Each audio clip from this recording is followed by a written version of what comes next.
morning to be back in the house of God in another service. Seigneur, nous sommes heureux ce matin. Dear televiewers of Power Creatures and Television, good evening and welcome to your broadcast The Daily Bread. We are to listen all the Daily Breads listen in the week. Goodbye and see you in the next seconds that follows. Now for a moment while we have. Satan is much smarter than Eve. She wasn't even in the picture. But she wasn't supposed to be smart. She's supposed to be obedient. Satan était beaucoup plus intelligent qu'Ève. Elle n'était même pas dans la course. Mais elle n'était pas censée être intelligente, elle était censée être obéissante. We're not supposed to be smart. Jesus said the children of this world, the kingdom of this world is much smarter than the children of darkness and the children of light. Nous ne sommes pas censés être intelligents. Jésus a dit que les enfants de ce monde, ou que le royaume de ce monde est beaucoup plus intelligent, les enfants des ténèbres que les enfants de la lumière. We're likened to sheep. Sheep can't even lead themselves. They've got to have a shepherd. God don't want us smart. He wants us to lean on His understanding. Amen. Just where He leads. Amen. Nous sommes semblables à des brebis. Les brebis ne peuvent même pas se conduire elles-mêmes. Il leur faut un berger. Dieu ne veut pas que nous soyons intelligents. Il veut que nous nous reposions sur son intelligence à lui. Amen. Là où lui nous conduit. Amen. You see the picture? Don't lean upon your own understanding, Proverbs 5:3. Don't lean upon your own understanding. Lean upon His understanding. Vous voyez le tableau? Ne vous appuyez pas sur votre intelligence. Proverbe 5.3. Ne vous appuyez pas sur votre intelligence, appuyez-vous sur son intelligence. No matter how contrary it seems, how big the bright lights look out here, don't pay no attention to it. Just lean on His understanding. What He said is the truth. Peu importe combien cela peut sembler contraire et combien ces lumières vives, là-bas, peuvent sembler imposantes, n'y prêtez aucune attention.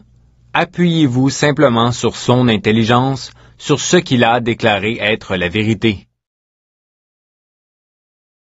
Cain and Abel, both of those boys realized that they were mortal, they were dying, burning down like a candle, and someday must return back to the dust and to the Maker that brought them forth, and they wanted to find favor with God.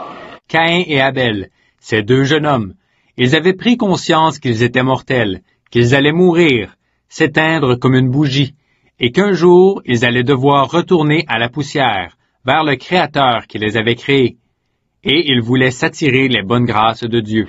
So they both come to worship. Here's a little point we might drop in right now, so that you'll truly understand. Ils sont donc, tous deux, venus adorer. Voilà un petit point que nous pouvons souligner en passant maintenant, pour que vous compreniez vraiment. Now I think that every person ought to belong to church somewhere. That's a duty for you. You should belong to church. But just belonging to church won't do the job. See? Bon, je pense que toute personne devrait faire partie d'une église quelque part.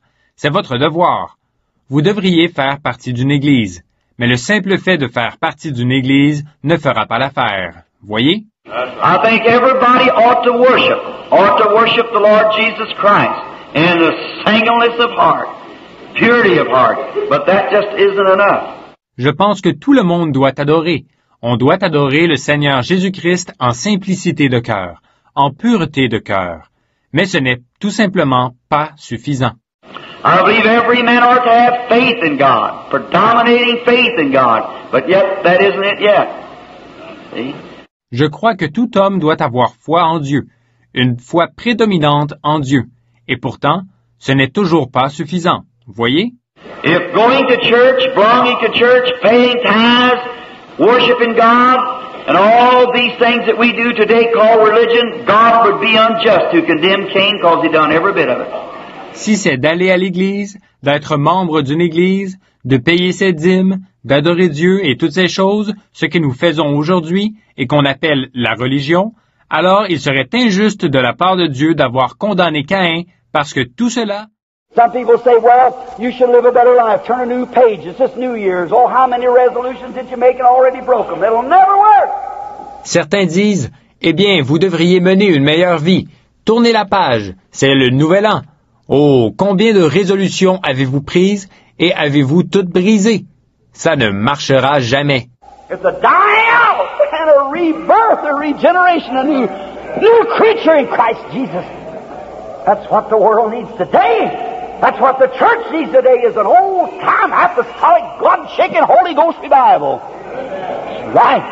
Il faut une mort et une renaissance, une régénération, une nouvelle créature en Jésus-Christ. Voilà de quoi le monde a besoin aujourd'hui. Voilà de quoi l'Église a besoin aujourd'hui. Un réveil du Saint-Esprit à l'ancienne mode, apostolique, secoué par Dieu. C'est vrai. I don't mean in a bunch of fanaticism. I don't believe in a bunch of emotional worked up, but I mean a real, true, blood-born salvation that sets man free from sin and makes him a new creature in Christ. Amen. Je n'entends pas par là un tas de fanatisme. Je ne crois pas à tout cet emballement suscité par les émotions. Mais ce dont je parle, c'est d'un véritable salut né du sang qui affranchit l'homme du péché et qui fait de lui une nouvelle créature en Christ. Amen. You know that's the truth. Come upon those bases. Come to God like that and see what happens. Vous savez que c'est la vérité. Venez sur ces bases-là. Venez à Dieu comme ça, et vous verrez ce qui arrivera. Recognize the Lord Jesus Christ as your superior. Recognize that you're dead and your life is hid in Him through God and sealed in there by the Holy Ghost. And walk up to Father. Reconnaissez le Seigneur Jésus-Christ comme votre supérieur. Reconnaissez que vous êtes mort et que votre vie est cachée en lui par Dieu et qu'elle y est scellée par le Saint-Esprit. Puis, approchez-vous du Père. You become a part of God. The very nature of God's in you. You're a son of God. You're a daughter of God. Vous devenez une partie de Dieu. La nature même de Dieu est en vous. Vous êtes un fils de Dieu. Vous êtes une fille de Dieu. Moses led 2 million people through the wilderness. And he led them for the space of 40 years.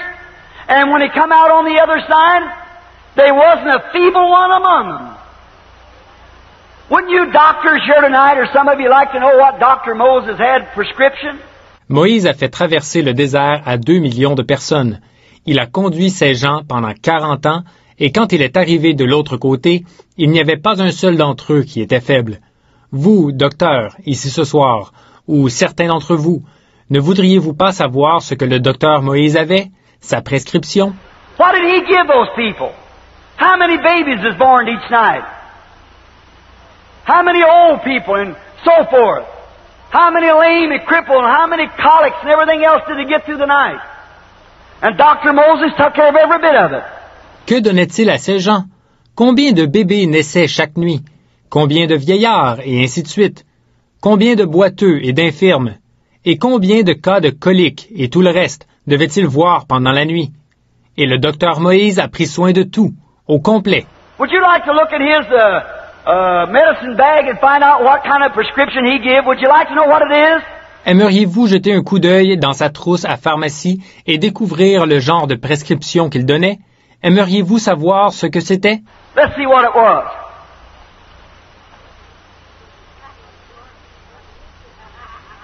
Here it is. I'm the Lord and He healeth all thy diseases. Amen. That's the only remedy He had. And it worked for 2 million people. Voyons ce que c'était. La voici. Je suis l'Éternel qui guérit toutes tes maladies. Amen. C'était le seul remède qu'il avait et ça a fait l'affaire pour 2 millions de personnes. And the prophets has always spoke the words that should happen along each age.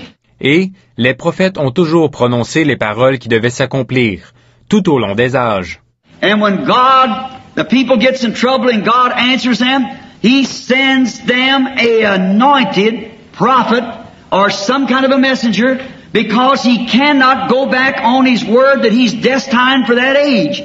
Et quand les gens ont des ennuis et Dieu leur envoie la réponse.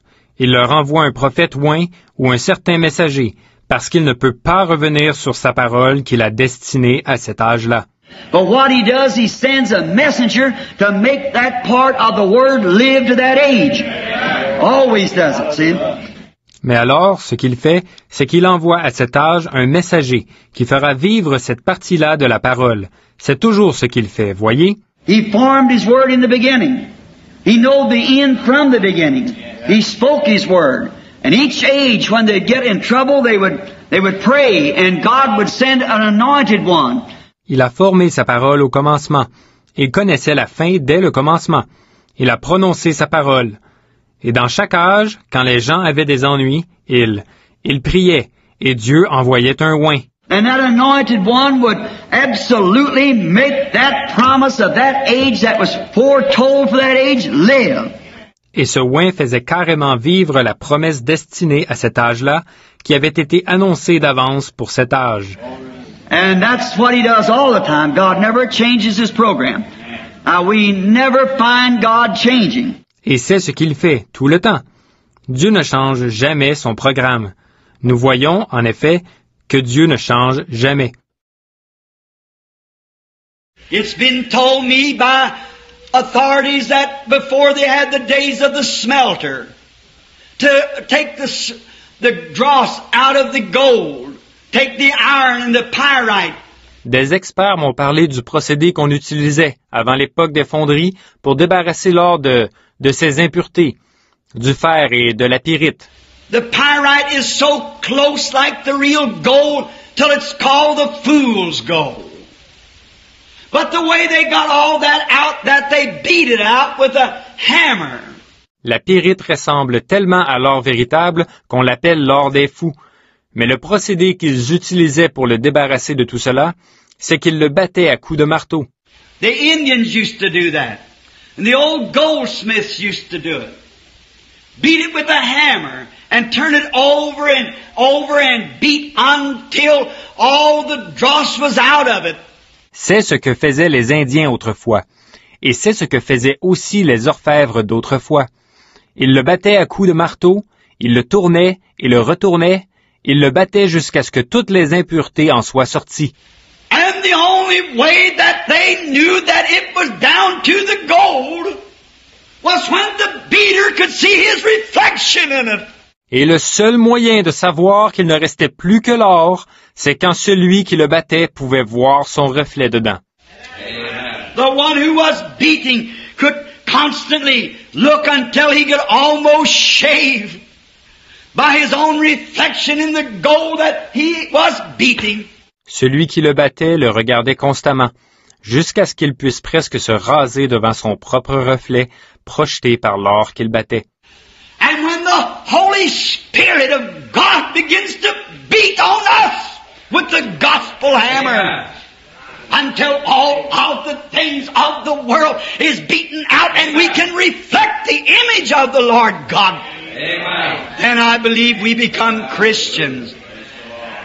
Et quand le Saint-Esprit de Dieu se met à nous battre avec le marteau de l'Évangile, qu'il nous bat jusqu'à ce que toutes les choses du monde soient sorties de nous et que nous reflétions l'image du Seigneur Dieu, c'est alors, je crois, que nous devenons des chrétiens.